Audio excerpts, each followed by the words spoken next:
Starting a YouTube channel is very simple in the Philippines. Just get out there, blog, record, kind of like how I'm viewing this beautiful scenery right here, checking out all this stuff, all this nice little background, right? This is all beautiful. It's fun and games. Right now it's 7 a.m. And the thing is, a lot of people need to figure out what they want to blog about.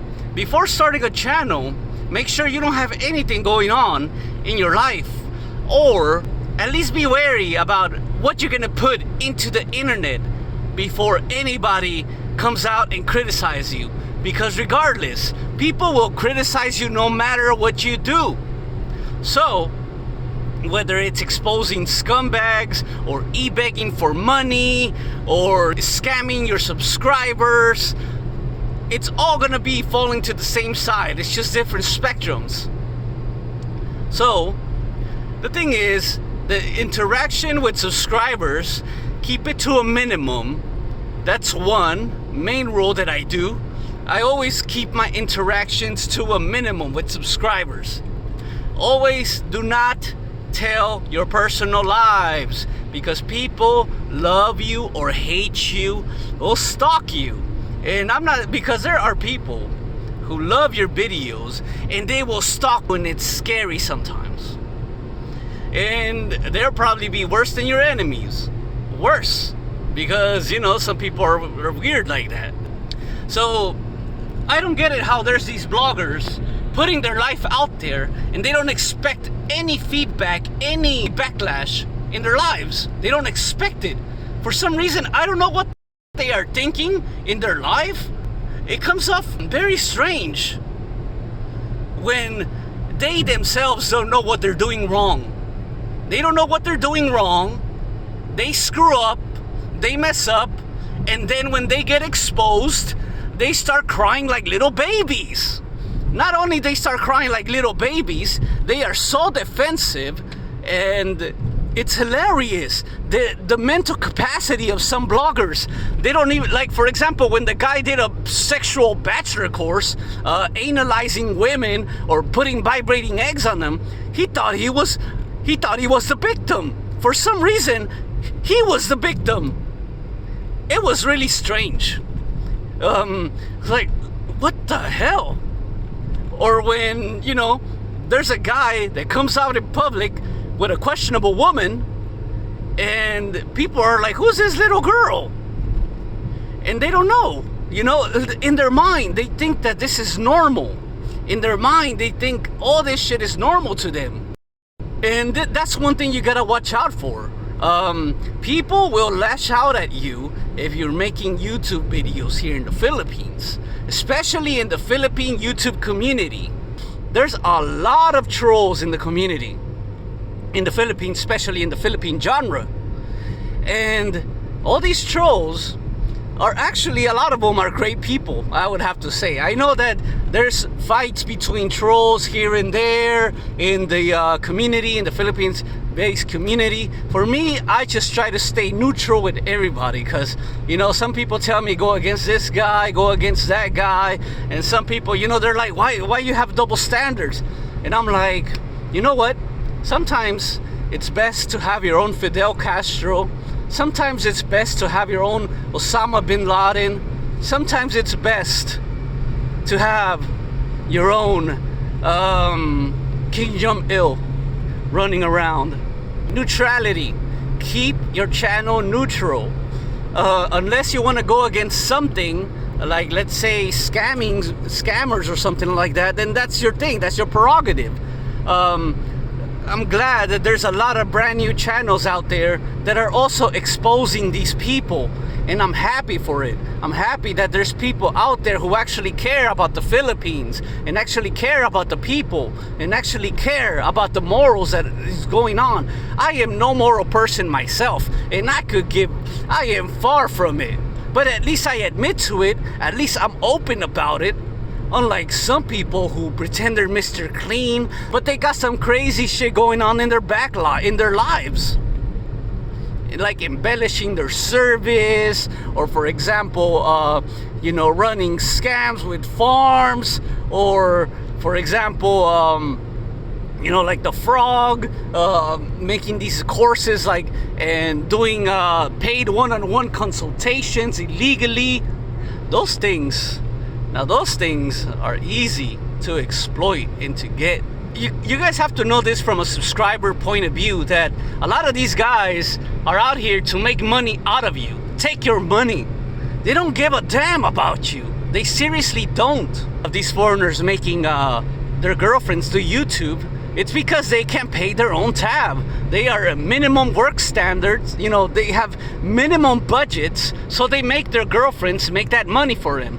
Like, for example, Old Dog and Baby May, he makes her act like a prostitute. She's shaking her ass all the time, exploiting little 18-year-old girls, single mothers, young single girls, and they say, how can you contact these girls?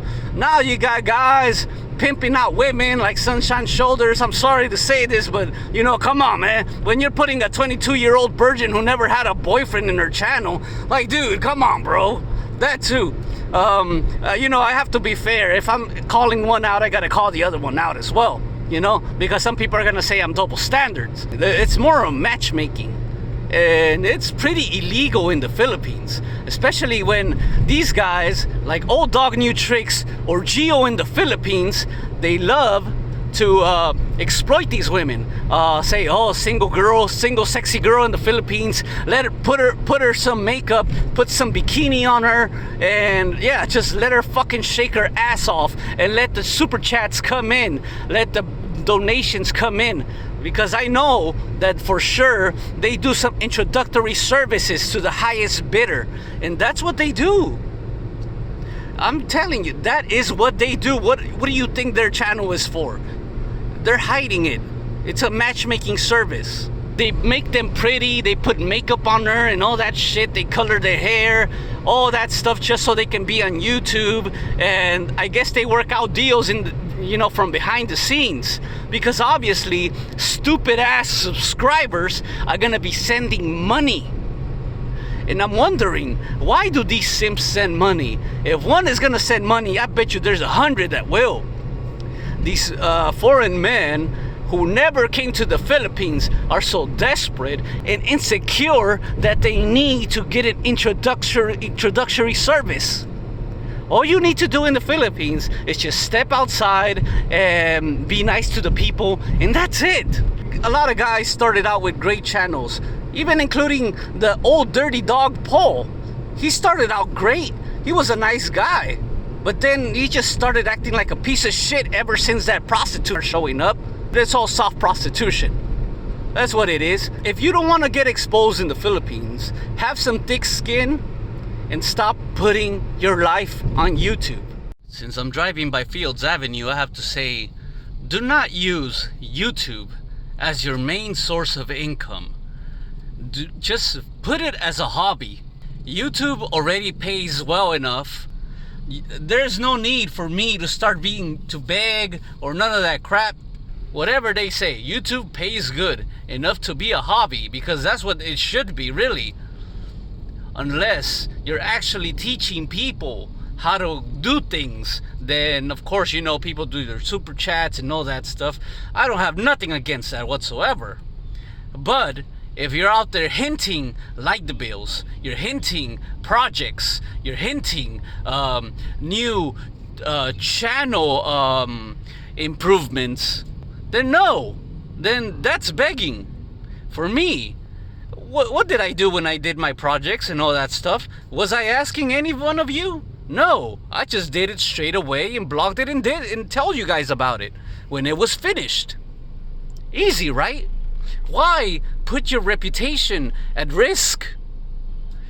And people will call you out. It's like, what if when I was making my computer, I would have to say, oh guys, can I have a computer fund? No, that would be wrong. Definitely wrong. Anybody who supports these bloggers are out of their goddamn mind.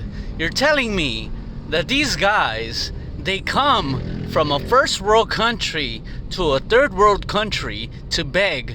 You're telling me that these guys come from a country where it has so many opportunities, where a country where so many immigrants want to go to, countries where people would kill for a visa. People would die for a visa, literally. For a visa to the States, a visa to Canada, a visa to the UK, any visa to any of these countries. You think that these guys with all these opportunities that they have, do you think that these guys would come to a third world country and beg? No. Either those guys are fucking lazy or they're mentally ill and unstable. That's all it is. There is no person in the world that is just gonna be a poor person coming into a country that is poor and then start begging. They must be out of their mind or mentally fucked in the head. Literally. You got guys like Obama, Chris Rand. I can understand those guys are mentally freaking retarded. You got other guys, smooth talking Enrique, Gio, and all these other bums. They come in, pretend that everything is alright in the Philippines, yet they are starving. They are craving for attention because without the views, nobody is gonna pay their way into the Philippines, not even their visas. Alright, well, let me say something personal about me. The reason why I go after scumbags like this is because I was inspired by my parents. Growing up, I had my mom, my dad, working 9-to-5 jobs and had great work ethic. They never complained. And, my brothers and my sisters, they all worked hard so they can put us through school and give us a better life. And they did. And I thank them for that. So now, when I see people that are my parents' age and they acting like scumbags, like pieces of shit, that's when I have to fucking say something. I compare people to my mother, I compare people to my father, because they are not financially dependent on nobody. Well, so I make these videos. At least it's videos that my parents can see and my parents would be proud of, because I'll be calling out these dirtbags, these scam artists, and I'm sure they are happy I'm not one of these beggars out here in the Philippines, who come from a first world country to a third world country to beg for money. Really?